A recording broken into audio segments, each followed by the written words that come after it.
If you've ever felt like rest is a luxury item on your to-do list, this episode is for you.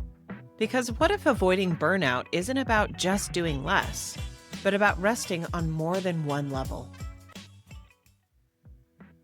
Welcome to Ditch the Chaos, a podcast for women who are tired of holding their life and business together with duct tape and coffee. I'm Cara Chace, entrepreneur, mom, and recovering people pleaser who learned the hard way that most productivity advice assumes your day goes according to plan, which we know never happens. On this podcast, we're figuring out how to run your business without running yourself into the ground.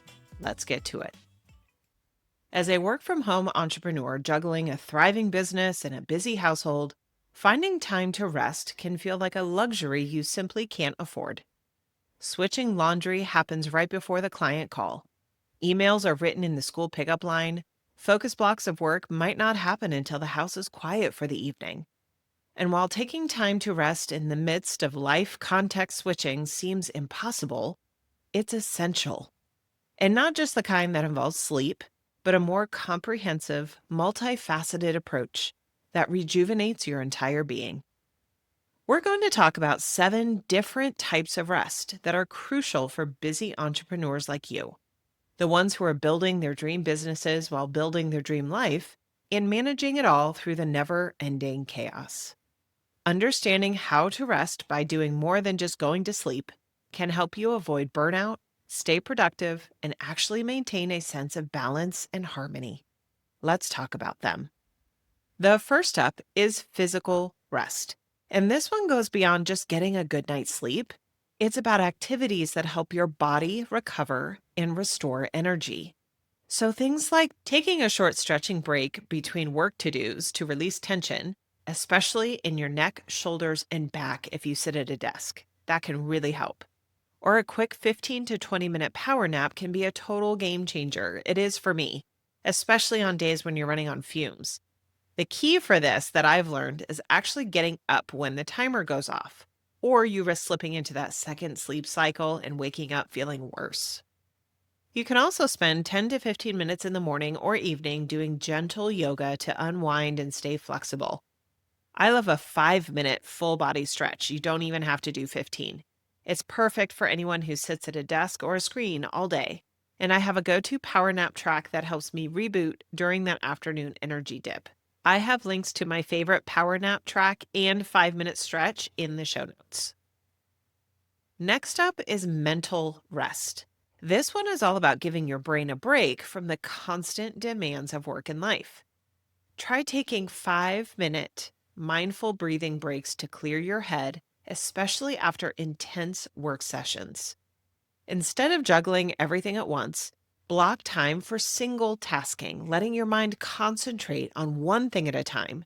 That reduces that exhausting mental overwhelm of context switching. And before bed, spend 10 minutes on a brain dump, or you can do this at the end of your workday. Jot down your thoughts, ideas, to-dos, what you need to tackle the next day. It will quiet your mind and help you sleep better and unplug for the evening. And honestly, read fiction. Not business books, not personal development. Those still feel like work, even if they're interesting. Read something just for fun. Get lost in a story. It gives your mind the kind of rest it can't get elsewhere. I read about 50 books a year thanks to Kindle Unlimited, and I have linked that in the show notes as well. Next, let's talk about social rest. This is especially relevant this time of year when this podcast publishes. It's the beginning of December, so we're smack dab in the middle of holiday get-together season. Social rest is about spending time with people who restore your energy and limiting time with people or events that drain it. It's about deep conversations with your favorite people, not forced small talk at networking events. If you have to attend that work holiday party, fine, but don't accept every invitation that comes across your plate this time of year.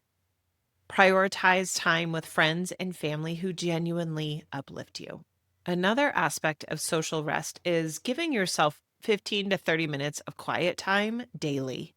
No conversation, no social anything, no screens, just you recharging quietly. Then there's spiritual rest.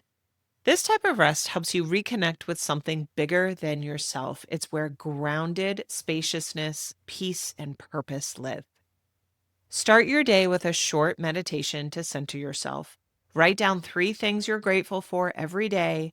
These are all the small things that usually go unnoticed and slip through the cracks.